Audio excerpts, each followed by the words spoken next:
Hello friends, welcome to PG's kitchen.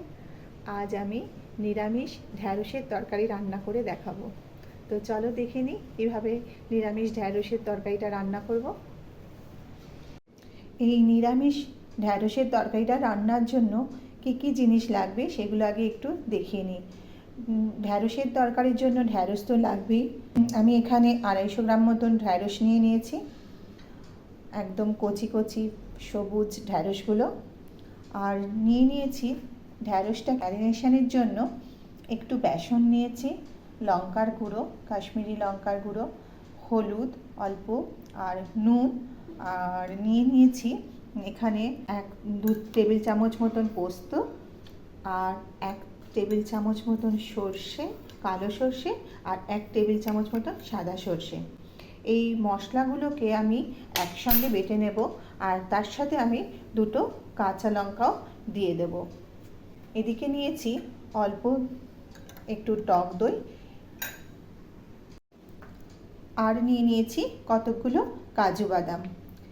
এবার আমি এই কাজু বাদাম, পোস্ত আর সর্ষে, আর তার সাথে 2টো কাঁচা লঙ্কা দিয়ে মশলাটা ভালো করে মিক্সিতে বেটে নেব। ভেন্ডিগুলোর সামনের আর পেছনের অংশগুলোকে কেটে বাদ দিয়ে দেবো।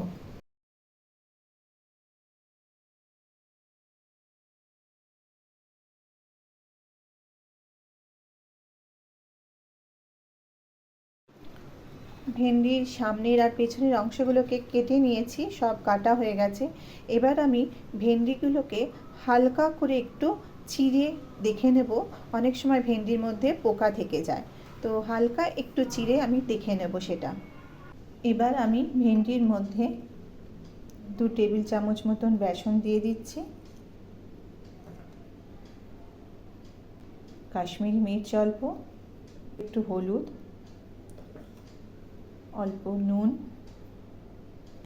2 টেবিল চামচ মতন টক দই দিয়ে ভেন্ডিটাকে ম্যারিনেট করে নেব।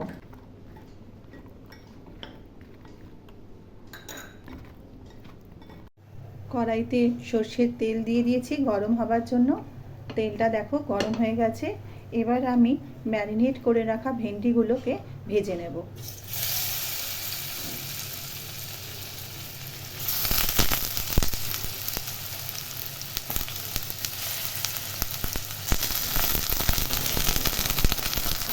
ভেন্ডিটা ভাজা হয়ে গেছে। ভেন্ডিটা ভাজবার সময় গ্যাসের ফ্লেমটাকে একটু কমিয়ে রাখলে এই ভেন্ডির যেই কালারটা সেটা সুন্দর থাকে। ভেন্ডিগুলো ভাজা হয়ে গেছে। এবার আমি কড়াইতে অল্প তেল দিয়ে দিলাম, সামান্য একটু কালো জিরে ফোড়ন দিয়ে দেবো। এবার কতগুলো কেটে রাখা টমেটো দিয়ে দিচ্ছি। এবার আমি আগে থেকে বেটে রাখা সর্ষে পোস্ত বাটাটা দিয়ে দিচ্ছি। এবার এর মধ্যে দিয়ে দেবো অল্প একটু হলুদ গুঁড়ো, সামান্য নুন, ভেন্ডিতে নুন দিয়ে ভেজেছিলাম সেই মতো নুনটা দিতে হবে, সামান্য একটু কাশ্মীরি মির্চ। এবার মশলাটাকে ভালো করে কষে নেব।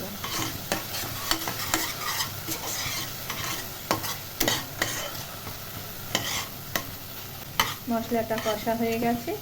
এবার আমি ভেজে রাখা ভেন্ডিগুলো এর মধ্যে দিয়ে দেবো।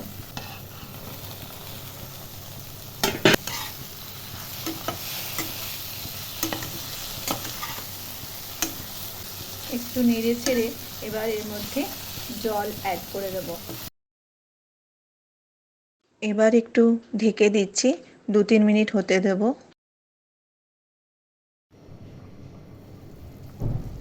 ভেন্ডিটা প্রায় হয়ে গেছে। এবার আমি এতে অল্প একটু চিনি দিয়ে দেব। এবার কিছু ধনেপাতা উপর থেকে ছড়িয়ে দিচ্ছি। ভেন্ডিটা হয়ে এসেছে। এবার আমি এটাকে একটা পাত্রে ঢেলে দেব। আমার ভেন্ডির তরকারিটা রেডি। তাহলে বন্ধুরা, কেমন লাগলো আজকের এই নিরামিষ ঢ্যাঁড়সের তরকারিটা? ভালো লাগলে লাইক, কমেন্ট, শেয়ার করো, আর নতুন বন্ধু হলে সাবস্ক্রাইব করবার অনুরোধ রইল।